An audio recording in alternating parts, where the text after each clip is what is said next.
Good morning. My name is Sakika Fukuda Pa. I'm speaking from New York, where I'm Professor of International Affairs at the New School. It's my honor to welcome you to this HLPF side event organized by UNDP Human Development Report Office and ATD Fourth World. Taking place at the very start of HLPF, this event will be an opportunity to remind ourselves of putting people at the center of development as its purpose and agents of change. This was the simple message of the Human Development Report launched 30 years ago by Mahbub ul-Haq, and it's worth repeating and remembering. Even though this is by now an accepted idea, in fact, much of sustainable development analysis and policy making ignores that basic question. As we face this unprecedented crisis of a pandemic, policy response is still framed by other questions such as efforts to start the economy and forgetting that there is no contradiction between the economy and putting people and their health as the principal means of economic dynamism. Efforts to find technological solutions such as vaccines without taking bold steps to override patterns on the grounds that patterns give incentives for innovation. Climate change too has huge human consequences, but some climate change projects such as climate mitigation projects like hydropower or forestry projects can displace people and lead to loss of livelihoods. The idea of human development is often misunderstood as an agenda for social policy or meeting basic needs or poverty reduction. The concept of human development is much broader and intended to be a paradigm shift in development thinking.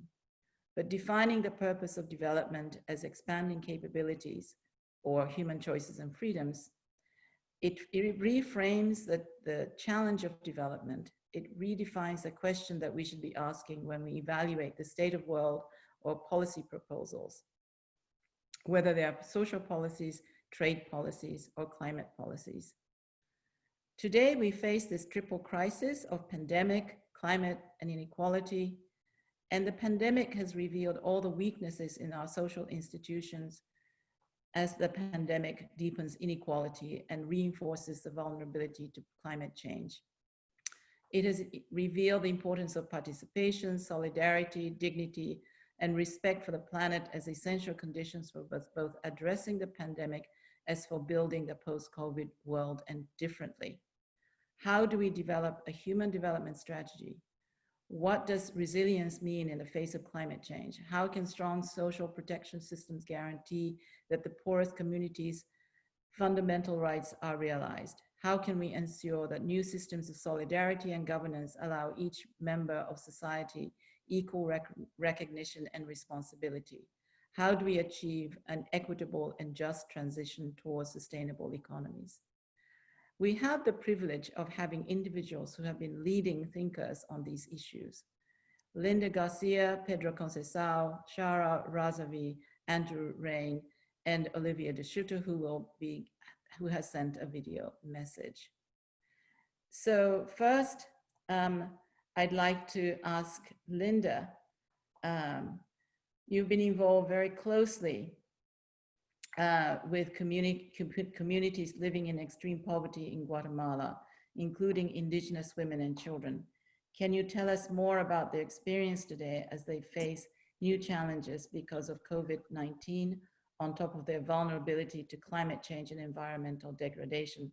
Linda Garcia is the president of the board of directors of ATD Fourth World in Guatemala. Good morning or good afternoon. My name is Linda Garcia and I am the president of the board of directors of ATD Fourth World in Guatemala. I got to know ATD when I was 17 years old, and a friend of my mom invited me to volunteer and complete a small school assignment. And as I was very young, I considered people living in poverty, especially women, as my first teachers. Today I'm not going just to express my words, but the words of people living in poverty in Guatemala. And I'm going to start with a sentence that Doña Raquel and ATD activists with diverse experience of poverty told me. She said, statistics don't tell you what poverty is. And I think she's right. Today, I am pretty sure that in a lot of webinars and online meetings, people are talking about the statistics, which are very important. But I am afraid we lose the faces, the stories, the people behind the environmental degradation, behind the climate change. And in the middle of that pandemic, I am also afraid of us losing our humanity. When it comes to talking about Guatemala, it is easy to forget about or to be blind to inequality. But Guatemala City has a particularity that in the rainy season from April to October leaves a garbage smell in the air that comes from the city garbage dump. And that smell is a reminder of all the people living around it, not only in the main garbage dump, but also in the ravines that cross the city. ATD for World, or ATD Cuarto Mundo in Spanish, has a presence in several of these settlements. We witness the way families resist, not only sorting garbage and recycling them to earn some money, but also to improve the city, and their efforts are not being recognized. I also remember my days living in Escuintla, a small city near the coast in the south of Guatemala, where entire families enter the polluted rivers to collect garbage and clean them. And their actions go towards promoting environmental justice for all. You may be wondering what people do with garbage. Well, I will talk about Blendy to answer that question. She works at a plastic recycler. Even now, during the pandemic, she has not stopped working, but it is not the only thing she does. For 10 years now, she has been part with other women in the HED project, working and learning together, Trabajar y Aprender Juntos, PAJ in Spanish. And it is a project where people create crafts and home products from recycled material, from garbage, such as paper or aluminum. And TAG also helps participants to establish social bonds. From this group of women, I especially remember Maritza. At the beginning, she didn't have much skill with her hands, but she did have the confidence that she could acquire it. And at the other extreme was Esther, who had incredible hands for art, but who was afraid to get close to other people. In 10 years, they didn't give up. Each person contributed something so that then 10 years later, each one feels able and capable to create beautiful things and also have a monetary income. Other women in poverty have joined, like Doña Blanca or Doña Luisa. They are women who barely leave home, and now TAG opens the door to new horizons and new opportunities, taking into account the knowledge and abilities of each person. I learned from these women and from poor families the importance of getting to know your neighbors, to support them, to ask for help, so no one is left behind. At the beginning of the lockdown in our houses, I thought that they had taken away from poor families even the power to lean on friends and neighbors. However, I have been taught a lesson once again. In each low-income neighborhood, people are organizing to support others, to allow them to put food on the table. As Luis and Cindy, ATD for World activists from a deprived Guatemalan community told us, how families are feeling, and they say exactly, people have fallen into solitude. They find neither a beginning nor an end. They don't find how to work because now there is no work, so they have no way to give their children something to eat. They feel alone, instead abandoned. But they also added, we know what it is to have absolutely nothing. We know what it is to be hungry, what it is to be alone. That is why we share the food that we have now. Um, uh, just to finish, I'm going to say that people living in poverty are doing their part in the current crisis caused by the pandemic, as well as for the climate crisis. The question is if governments and we as a society are working together to make solidarity a habit and an engine to build state policies that are fair to the people, but also to the planet, as the women of TAG did. Thank you. Thank you, Linda. Solidarity, people, and the planet. Our next speaker is Pedro Conceição, who is Director of the Human Development Report Office. Pedro, the Human Development Report's last report focused on inequality, while a recent publication assessed the recent COVID-19 crisis. How will the new report integrate the perspective on inequality and social justice while addressing the effects from the environmental crisis along with the pandemic? Thank you so much. Let me make three brief points, and as I finish, I will land on your questions, Akiko. First, I really want to thank ATD Fourth World for joining us in this partnership and highlight the work they have been doing to reframe the discussions on poverty as a challenge that goes way beyond income. And it's really about understanding what are the deprivations in people's agency and the deprivations in people's dignity. That's why we in HDRO for 10 years now have been also trying to capture these multidimensional dimensions of poverty by putting out the multidimensional poverty index, which doesn't include income, but actually tries to capture those dimensions that deprive people from having agency and dignity, and we'll be launching this year's results next week.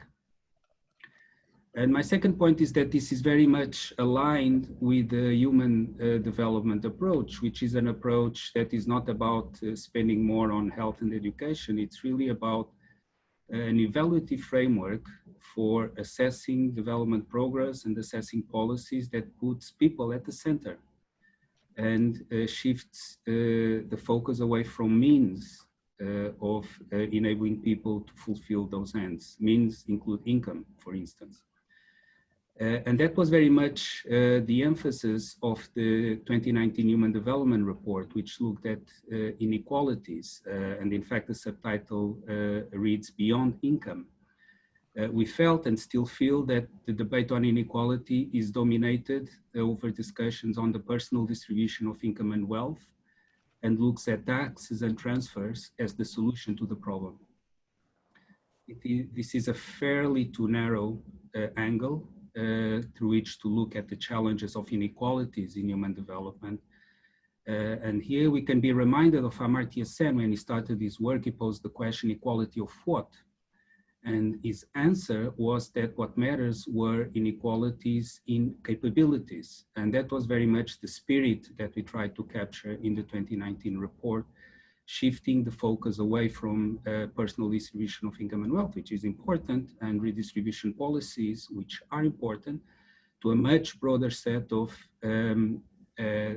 deprivations in a broader set of capabilities. And finally, my third point is that one of the elements that we looked at was very much the intersection between deprivation in some capabilities or inequalities in some capabilities and environment. And here we can be reminded that the environment justice movement started in the US when society was confronted to the massive inequalities, racial inequalities that persist to this day. Today, we know that non-Hispanic whites, relative to their consumption, have about 20% less damages or exposure to pollution, while Black communities have over 50% more exposure to pollution compared to their consumption. And so that's very much one of the dimensions that we want to explore in the 2020 Human Development Report, this intersection between a wide range of inequalities in capabilities that persist, in some cases are growing, and the challenges of sustainability in a broad sense. Too often we narrow the challenge to climate change, but there's a much broader story here that needs to be incorporated in the human development narrative, which is the story and the challenge of how do we live in balance with the planet. Yes, climate change is a problem, but so is biodiversity loss, so is ocean acidification. All of these are eroding the capabilities of many people around the world and putting us out of balance with the planet. Thank you. Thank you. I believe we're going to now have the video recording from Olivier, but I'd like to, at this point, remind the audience that to please post your questions in the Q&A box, and please post them as you have them while the speakers are speaking. And when we get to the, we'll collect them when we get to the Q&A time. I would like to thank UNDP and ATD Fourth World for convening this very important discussion. This is a once-in-a-lifetime opportunity we have with this crisis to shift the global economy in the right direction. $11 trillion have already been injected by governments all over the world in order to ensure a swift recovery from the crisis. And how this money invested shall matter a lot for the next years, both with respect to climate change mitigation and with respect to the fight against poverty. A study published in May of this year, reviewing some 300 recovery plans and co-authored by Joseph Stiglitz and Nicholas Stern in particular, concluded that in 4% only of these plans, there was an ambition to support climate mitigation. 4% other plans were actually brown plans that were going to increase greenhouse gas emissions.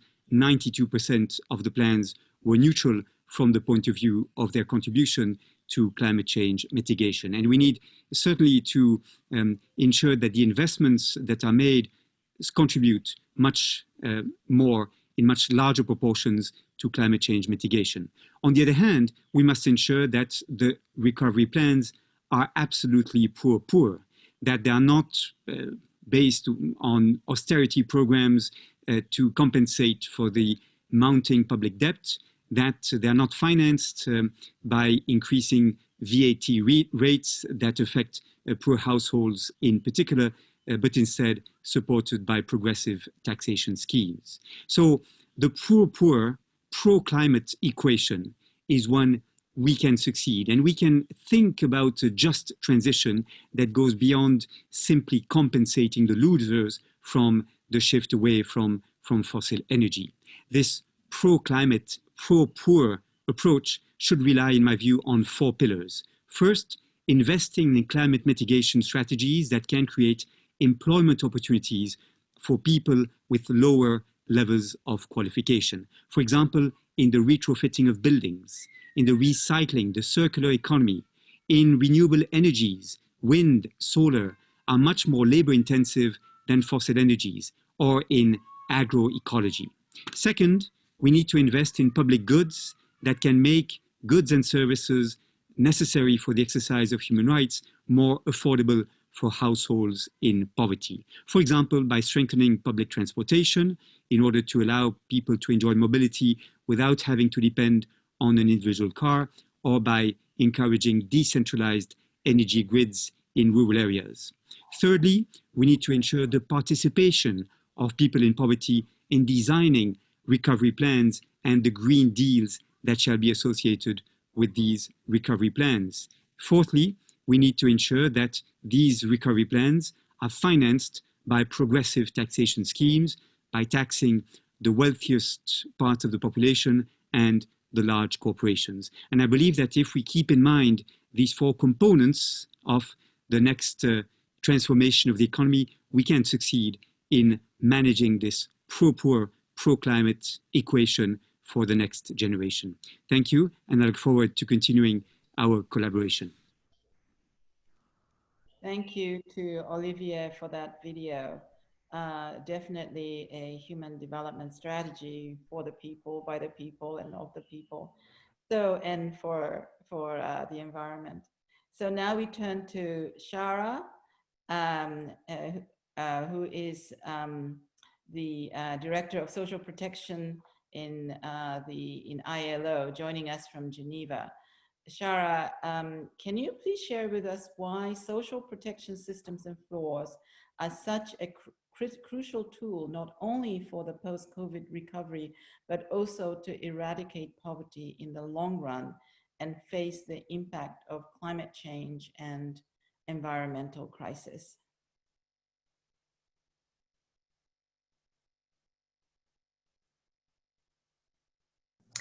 Okay, thank you. Thank you very much, Sakiko, for that question. And thank you to the organizers for bringing us together around this roundtable. First of all, I think, it's very clear that in many ways, the COVID crisis has been a kind of wake-up call of the kind of shocks that we really do see coming with the existential threats from climate crisis. And therefore, if we're able to use this particular moment in building up the kind of systems that we need to withstand similar shocks in the future, I think we would have at least turned something of this crisis into an opportunity. Now, unlike the financial crisis that happened about 11 years ago, which came from within the financial system and the economic system, this particular crisis is a pandemic that has really come from outside of the economic system. And yet we can see very clearly how the measures that have been taken to contain the virus, to save lives and to save people's sort of health and well-being have actually had huge economic ramifications. So in a way, we are seeing the social sort of implications of the measures taken to sort of preserve lives and to reduce the mortality rates from this crisis. And that has really turned the economy sort of inside out and created the kind of problems that sort of many countries are now grappling with. Now, we have also seen that while this particular virus does not discriminate between rich people and poor people, everyone gets infected, whether you're a prince or you are a pauper, but the way people cope with this crisis has been very different. And those who've had secure jobs, those who've been able to work remotely with access to good internet, those who have the backing of a very strong social protection system, have been able to bounce back much better than those who don't have these kinds of assets to draw on. And similarly, we can see very clearly that countries that already had very well-designed social protection systems were very able, much better, to kind of guarantee access to healthcare and ensure income security for their sort of population through sickness benefits, unemployment benefits, and other measures, and to be able to also kind of save jobs, whereas those who, countries that didn't have such strong systems in place have really had to innovate, on the run, if you like, with a fair degree of improvisation.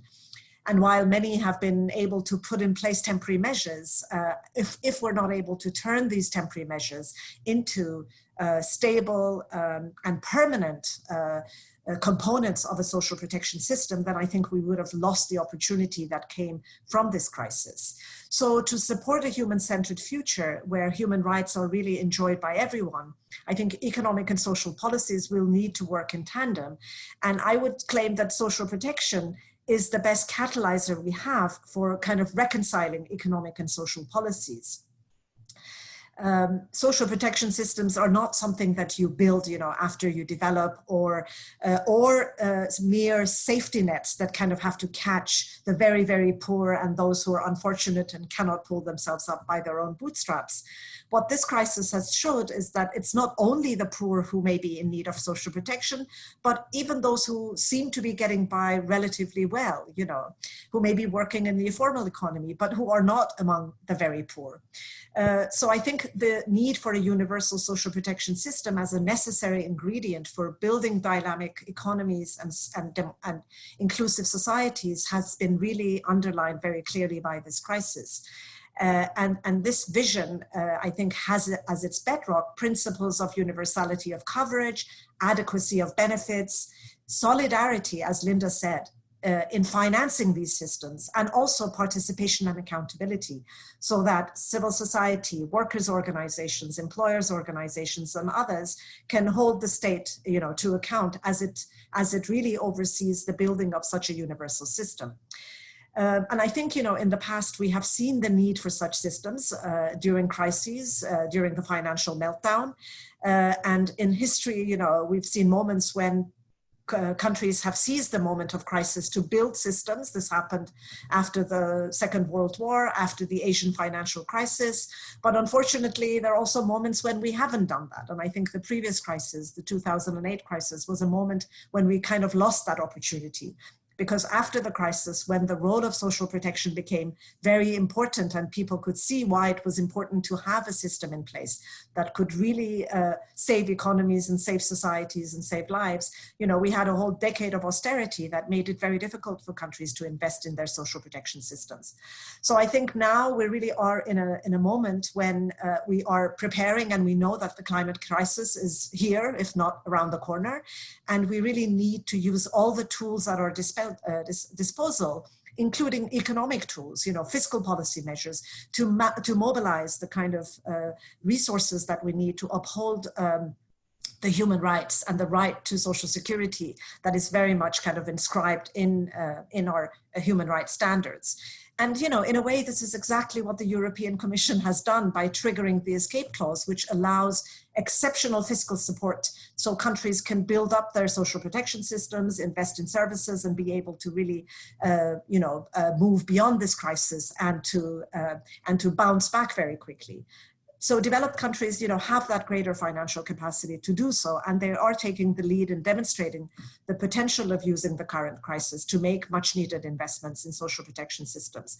But they also have commitments and duties, under the Sustainable Development Agenda to create an enabling environment so other countries that don't have that kind of fiscal space are able to do the same, so that they too can build their system for this crisis and beyond. And that's where, again, the question of solidarity becomes really important. We need global solidarity, and it is possible to have that solidarity, whether it's through debt cancellation, through better countries sticking to their ODA commitments, and having global taxes that can bring additional resources and make it possible for countries to really build these universal social protection systems that they need. And my last point is, Olivia very rightly mentioned the way in which you can invest in environmental services, which are labor intensive, create jobs, but also create a more green society and green economy.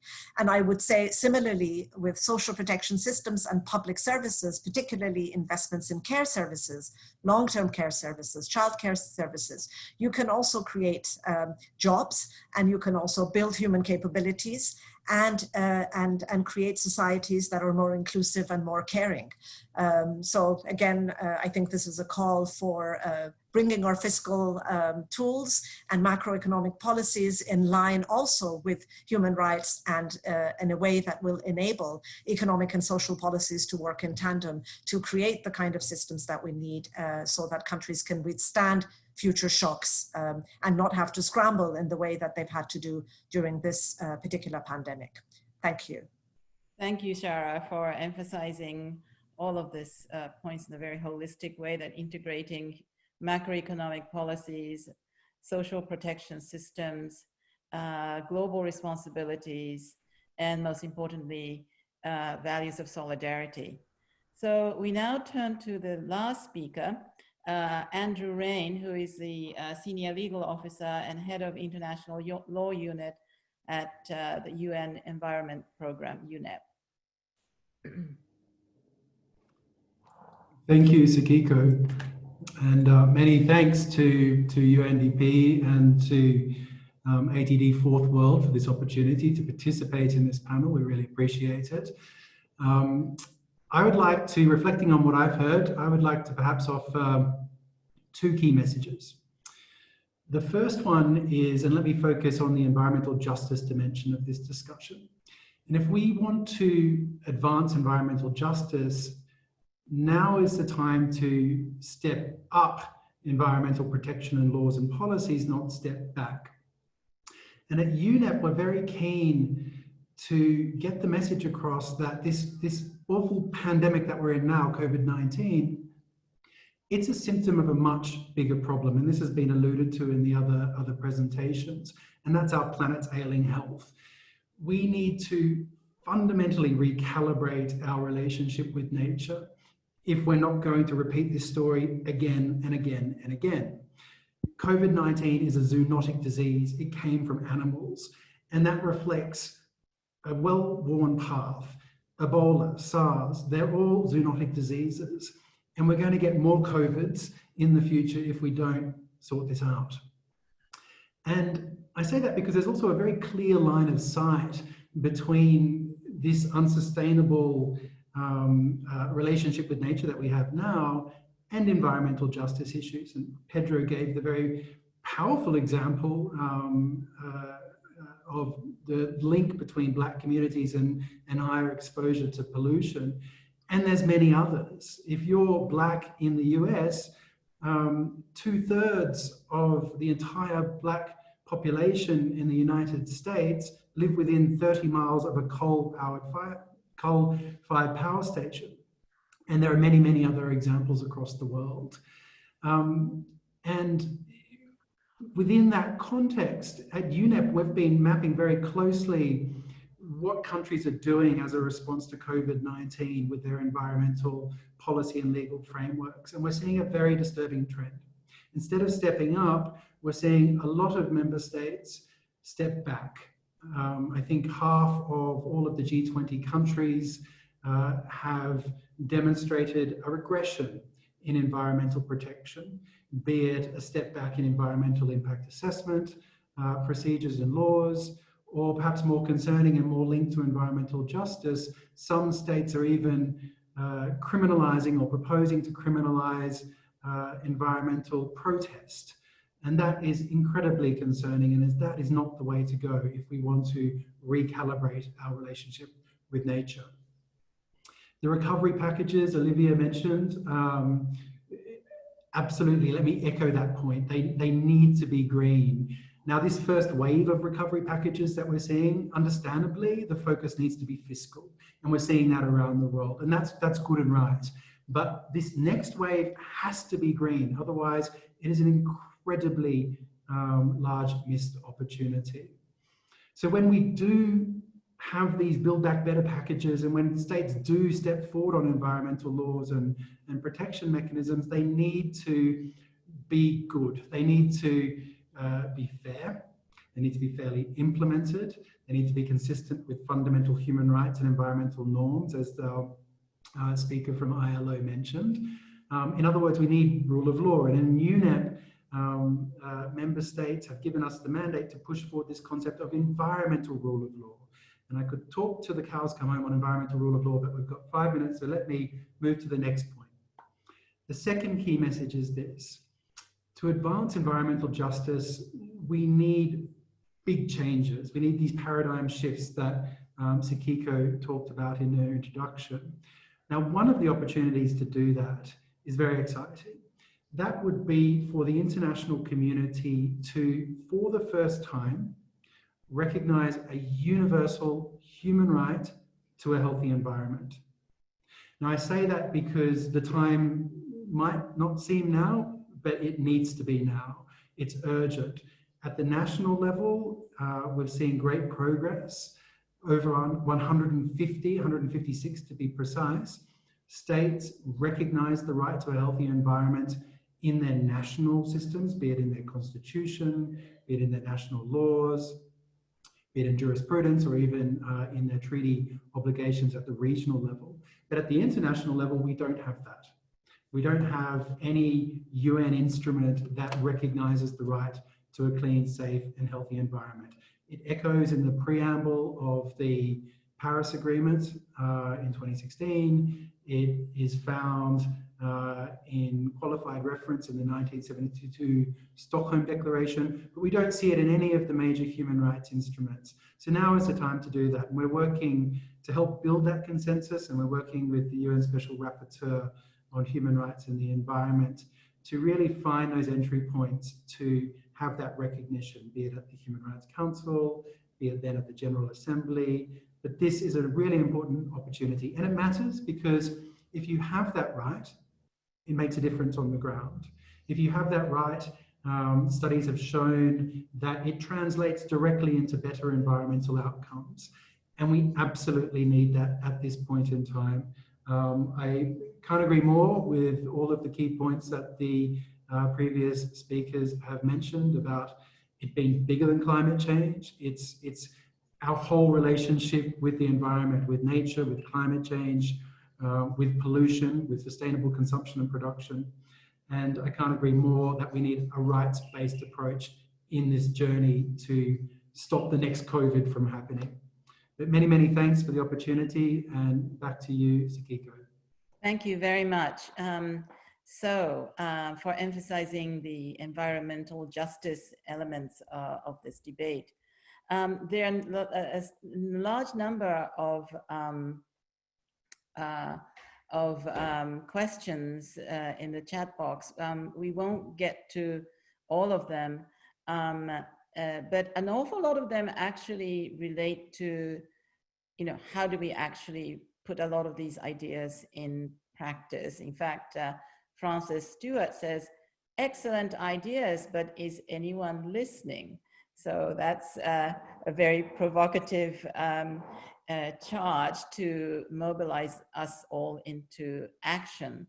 Let me start with some of these questions about how to implement. So there's a question about, Linda, having shown the resistance and resilience of people living in extreme poverty, can we take this account into policy making? Do you consider participation of people in poverty in policy making?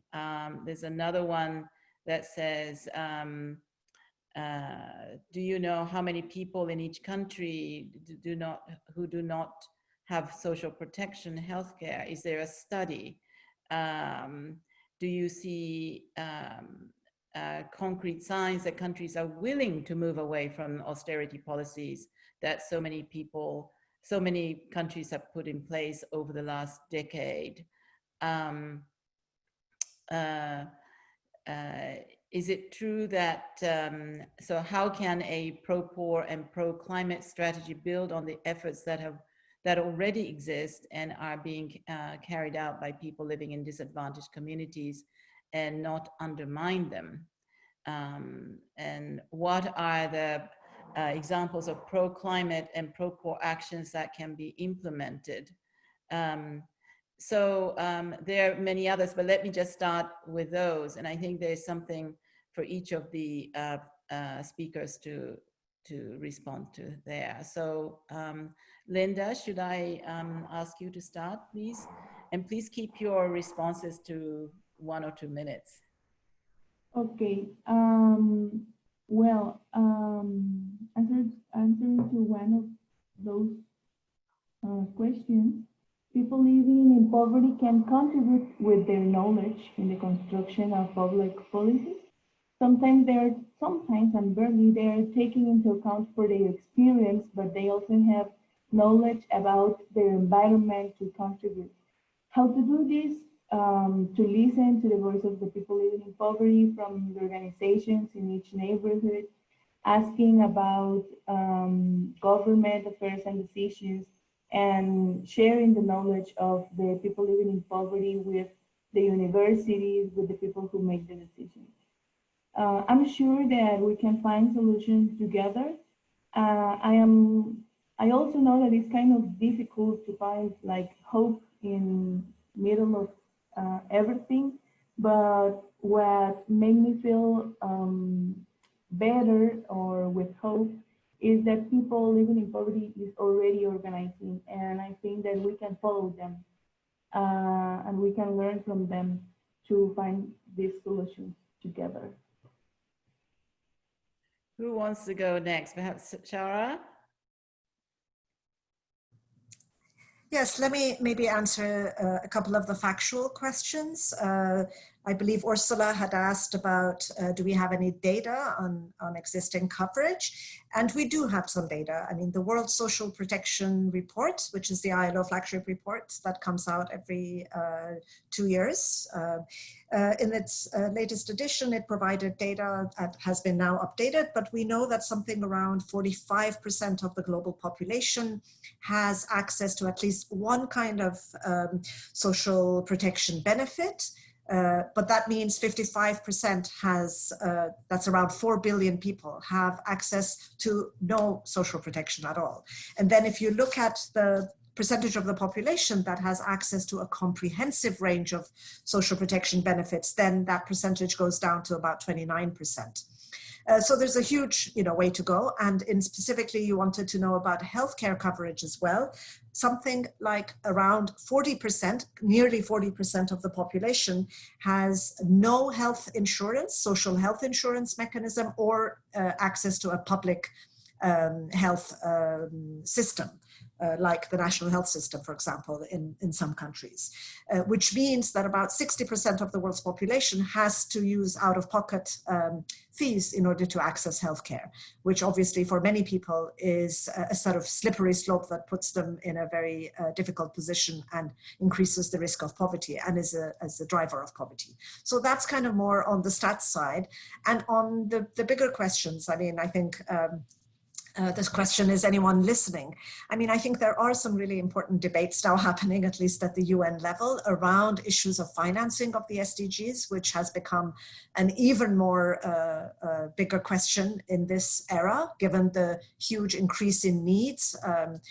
And there are interesting debates and deliberations going on with the special representative of the Secretary General leading a quite interesting set of discussions that are being actually led by member states on issues of financing, on debt cancellation, on illicit financial flows, on many other questions that are going to be critical in order to provide the kind of financial resources that developing countries in particular are going to need in order to prepare, in order to, as it were, emerge from this crisis, and also prepare for future challenges and transformations that they will have to make if they are to overcome the kind of existential crises that we face coming from the climate.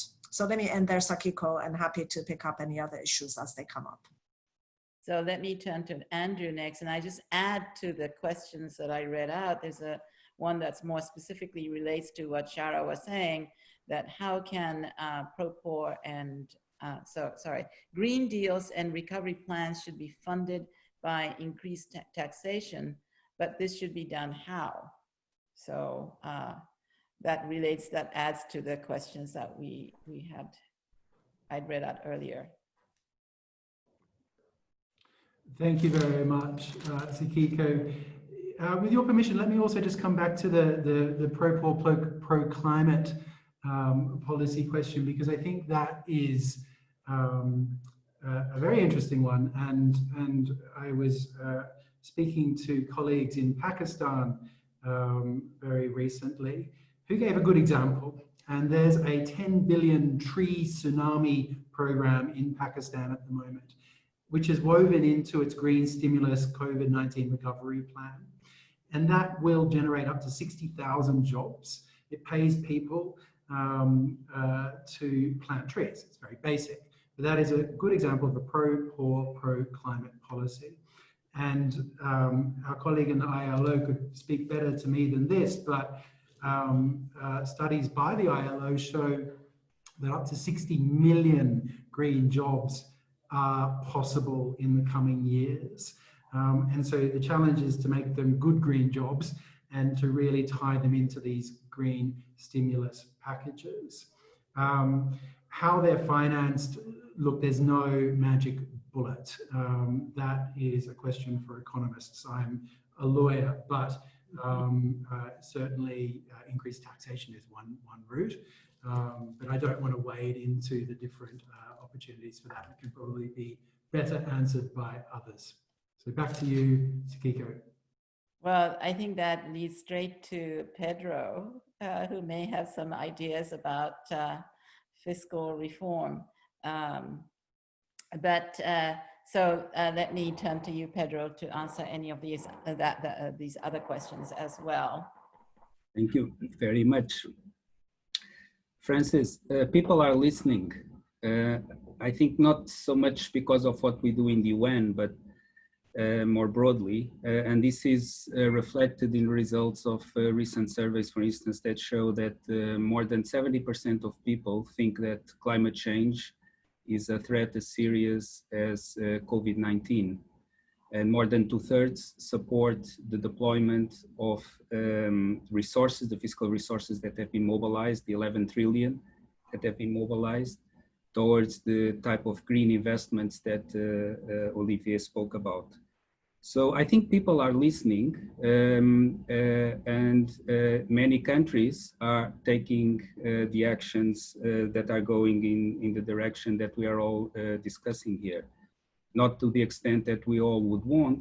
And once again, that's why I think we need that reframing, that reshaping of the narratives to stop looking at climate change as a problem that is not part of a much broader challenge of the way in which we are interacting with our planet. And I think that narrative will help us to build on the momentum that already exists in public opinion to drive the policy changes that are needed. I also would like to make a quick point, if I could, on, I think there's sometimes just a position of whether we should care about people or the environment. And I think this is came through some of the questions I saw on the chat. I think this is an oversimplification. For instance, if we look at human rights violations, we know that there are egregious human rights violations that happen in the seafood supply chains, human trafficking, slave labor. So actually what we see is often the opposite, is that when we observe patterns of exploitation of natural resources, often those coincide also with egregious violations of human rights, not only so the severe that I mentioned, human trafficking and slave labor, but just basic social justice in not sharing equally or fairly the benefits of natural resources. So I think it's important to have this deframing and incorporating in our narratives an understanding of how we are interdependent with nature, broadly understood, and of course climate is one of the elements that are critical in that discussion. Thank you. Thank you. I think a lot of these questions, have to do with ideas versus politics. And I'm having been reading a little bit more over the last year or so about the origins of the idea of human development. I'm reminded by Mahbub ul Haq saying at the very early, many decades ago, that of course, in order to change things, you will have to change power distribution because economic and financial interests and political interests are at stake. But besides that, you also need to change people's ideas. So I think we're doing our best to work on the changing ideas part. So that is my answer to Francis Stewart.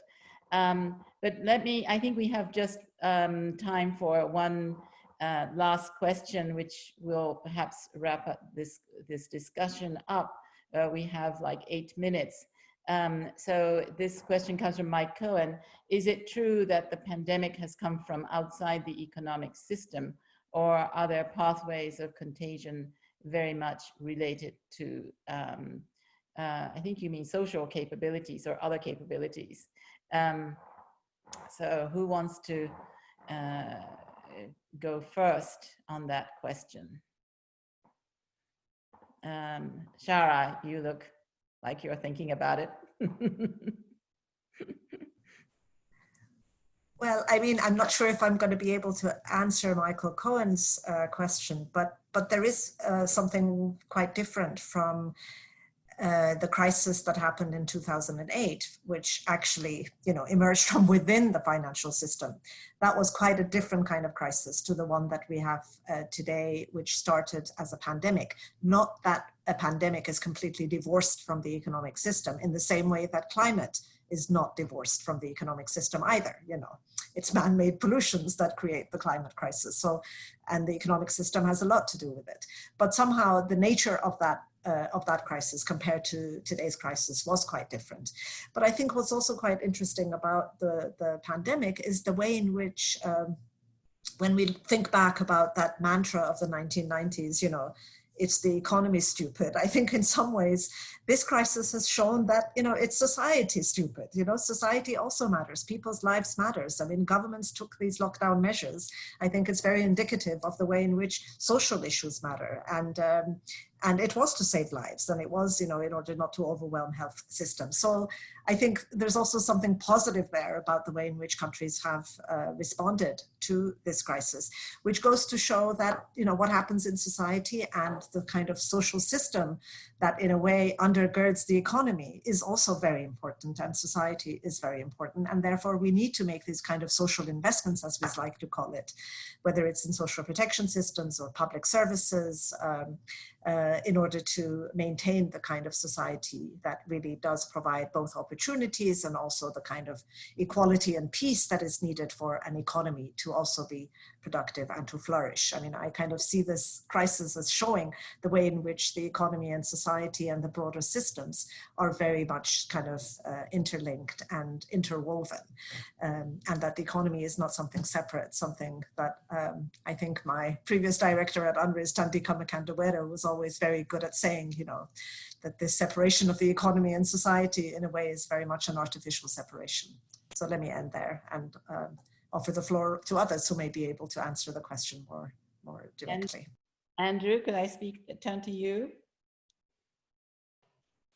Yes, thank you, and thank you, Michael, for the question. I mean, let me go back to get scientific about it. It's also a zoonotic disease, so it came from our inability to sustainably manage nature. So that's where it's come from, and I just want to make the point that it's going to happen again unless we recalibrate how we manage nature. And in the recoveries, building on the last speaker's points, yes, we need to sort of start thinking together. So it's not about economic responses only. It's not about health responses only. We need to put them all together and bring them out of their silos to have more holistic solutions. And we published a report on this week, which looks at the causes of zoonotic diseases and the pathways to stop them happening again. So I would encourage you to look on our website where you'll easily find it. But we do make a really important point in there that we need to look at this as not only an economic issue, a social issue, a health issue, very much as an environmental issue. Otherwise, it will happen again. Thank you. Let me now turn to Linda. Yes, I just want to add that I consider that ending inequalities and stopping environmental degradation are two things that go together. We cannot speak from one without the other one. And I also want to highlight something that Michelle Best wrote in the in the question and answer chat. And it's about our motto for this year, World Day for Overcoming Poverty. And that is about environmental justice. And as other panelists said, we have to understand environment as a whole, ecology, economy, participation, human rights, and always remember to recognize the efforts of people living in poverty. That's all that I wanted to add. Thank you. And Pedro, please. Thank you. I just want to pick up on Shara's point and say that I'm less confident that we can be sure that the governments everywhere did the best to handle the pandemic. But what's unquestionable is that there was a period in time in which billions of people changed dramatically their behavior to mitigate the spread of the virus. This was sometimes in response to mandates from governments, otherwise just voluntarily people did so. And there was a point, there was a survey that over 92% of people around the world were behaving according to social distancing measures. So to me, this shows that if there's any question that people can be mobilized collectively, globally, to address common challenges, we had the proof. Thank you. Well, that's a wonderful statement. So we are out of time. I think this has been a fantastic conversation. And I think that, you know, just reading a lot of the other questions that have come out, and I think there's a certain sense of frustration. So what are we going to do? You know, this is all, we all agree, but how do we put these words into action? And I do think that this emphasizes the importance of solidarity and also the power of civil society action. You know, in this era of what I call hyper-globalization, I mean, that's not my term, that's the term that was offered by other people, Danny Roderick to start with. We have to reckon with a new kind of power structure where large corporations and large states actually set the rules of the world.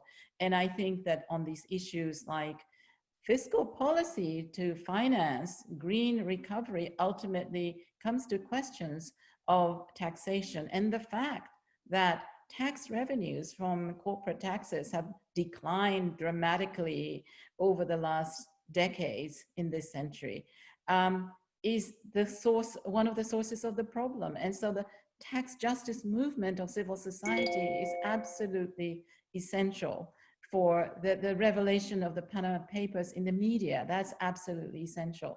And I think I just want to end this by saying that, you know, in our era, whether we're dealing with a pandemic or inequality, what we need to do is to have civil society action that not only, you know, says that, well, it will be to make positive investments, but also exposes ways in which action by governments, corporations, but also some non-governmental organizations are actually pushing people behind.